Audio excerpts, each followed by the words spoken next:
My grandma-in-law hates me and my sister because she never wanted her daughter to marry my father, so she asked me what I wanted for Christmas and then humiliated me in front of the entire family during gift openings. Posted by u/ThrowerFanBayMX.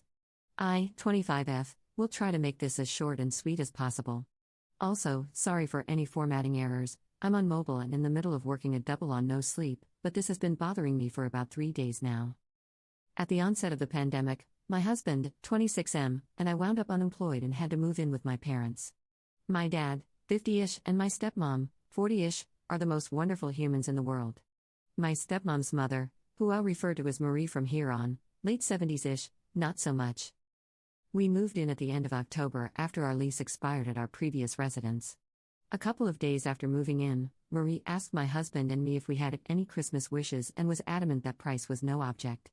She's made it very clear over the past 17 years that she didn't want her daughter marrying my father and that the added baggage of my sister and me made it even less ideal, but I assumed, since she asked me, that maybe she wanted to bury the hatchet.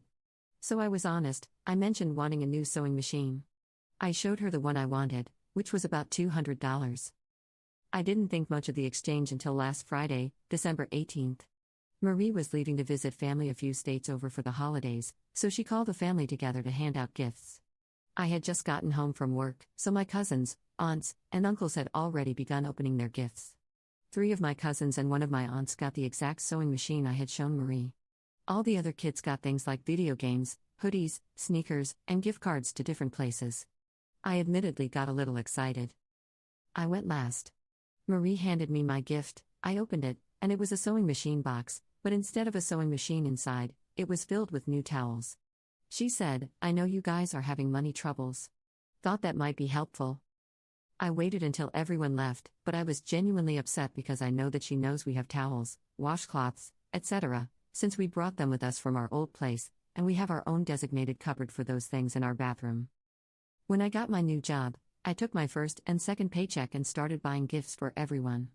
I spent nearly $150 to order a giant handwoven, dyed, and beaded tapestry from a local indigenous bead artist for Marie.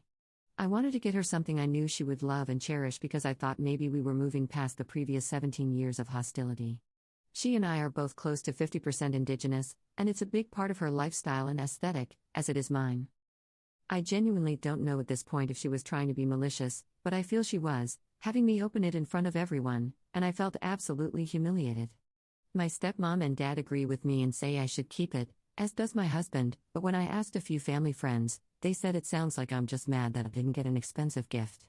I feel it's blatant favoritism. Would I be the jerk if I kept the tapestry for myself? Edit. For clarity, the artist I ordered the tapestry from is about 1.5 hours away from our house, and I didn't have time to pick it up before Marie had to leave for the airport because of work. She told me not to worry about it and said I could just give it to her when she got back. Relevant comments. Commenter. What happened to the sewing machine that was originally in the box with the towels? I doubt she or the store just had an extra box lying around. I don't know why I'm stuck on that, it just seems odd that she'd have the box without the sewing machine. Anyway, not the jerk, keep your thoughtful gift, and if you feel obligated to get her something, just give her a gift card to a place she likes to eat or something easy. Maybe one of your cousins would gift you theirs since they know what happened. I know I wouldn't want a sewing machine, so I'd totally give it to you if it were gifted to me. And to be especially petty, I'd do it right in front of your grandma.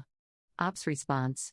She took one of my cousin's sewing machines out of the box and packed it into a larger box with a case for her sewing machine because she travels for college and will be carrying it back and forth. She's the only other person in the family who sews, so it makes sense. Commenter 2. You're unsure if she acted with malice? She did. This was 100% intentional, malicious, bona fide jerkbaggery. Keep the thingy. This was a declaration of war on you, so even after keeping the thingy, strike back in a similar fashion when and where you can. If she's not a broken, whimpering pile of misery pudding by the time you're done with her, she wins. I'm rooting for you. Ops response. Okay, you're my hero for this. Commenter 2. I was just mad at you. Be careful not to alienate other members of your family if you take the advice above. If things go sour between you and your stepmom because of this, then I will be the jerk. Ops response. I'm not going to give her the tapestry, I'm going to give it to a friend who is also indigenous and will appreciate it. But now, I'll be getting her a crappy, generic return gift. Commenter 3. Obviously, not the jerk. Come on, why are you even asking? This is one of those my coworker kicked my puppy and called me stupid. Am I the jerk for being mad questions? Ops response. I'm asking because I got opposing opinions, and I wanted to know if I'd be justified in keeping it if I chose to do so. Commenter 3. I think the answer is so obvious that the only reason you could possibly get conflicting opinions is if you presented the story differently to someone else. What you wrote here paints a vivid picture that leaves no doubt in anyone's mind about what you should do and how you should feel about it. If you left anything out or misrepresented anything, then you didn't get a genuine answer from us. So it comes down to the question of whether you came here looking for advice or looking to be validated. You're the only one who knows the answer. If you gave us the whole story, enjoy your tapestry. Ops response. Yeah, honestly, this is me thinking that I probably need new friends because everything I said here is exactly what I told them, word for word, in our group chat. Update same day.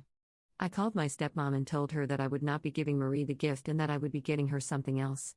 I don't know what yet, but I'm sure I can come up with a crappy, generic gift between now and New Year's. Thank you all so much for your honesty and candor. Edit. I met with my stepmom for an early lunch. Around 2 p.m., she's expecting a family Skype call from Marie, and she's going to address it head-on in front of the entire family. I'll update further for anyone invested, I guess? Edit 2. Final update. My stepmom started off by saying that she wanted everyone to hush because she had something she wanted to discuss. She went on about how Marie has always been kind and generous, but this year, she was untoward and mean in a very aggressive way. Then she had me tell everyone what she did. Marie kept trying to get my uncle to end the call, but he refused. My stepmom had let him know beforehand that this was going to happen and that he was not to cut the call. I told everyone what happened, as well as some other things she's done over the years, especially around the holidays. Marie was mortified. I showed her the tapestry and explained the thought process behind it being my gift for her, how much I had hoped that her seemingly going out of her way to get me a gift was finally a chance for us to bridge the gap between us and have a relationship. Then I informed her that I would be gifting the tapestry to someone else who actually deserved my kindness. I told her she could expect to find her gift in her room when she returned home and that I don't care whether she apologizes or not because the damage is done. My sister and I did nothing to deserve the treatment we've been given, and I have no desire to be anything more than cordial with her from this point on, whether we live in the same house or not. I've decided to just buy her some cheap scented candles and call it a day. My younger cousins decided they do not want their sewing machines, as did my aunt. They all decided they're going to give me one of them and try to get refunds on the other two, and we're all going to do some sort of spa day together. My stepmom took over again after that because I got emotional, and she laid into Marie for making a public spectacle of her trickery. Words were exchanged between them, but my stepmom held fast. We ended the call shortly after. My stepmom and I are on the way to my aunt's to porch pick up my new sewing machine. I also reached out to the now former friends to let them know that I don't appreciate them siding with Marie and making me second-guess myself. I told them that I will be civil but nothing more, as I didn't deserve their harsh judgments. The tapestry has been packed up nicely and will be shipped to one of my absolute best friends tomorrow so that he can love and appreciate it because it's beautiful and deserves to be cherished. Thank you to each and every one of you for your honesty and your words, kind and harsh alike. This has really made the holiday so much better for me and has, oddly, brought my parents and me even closer. Blessed Yule, happy holidays, I love you all.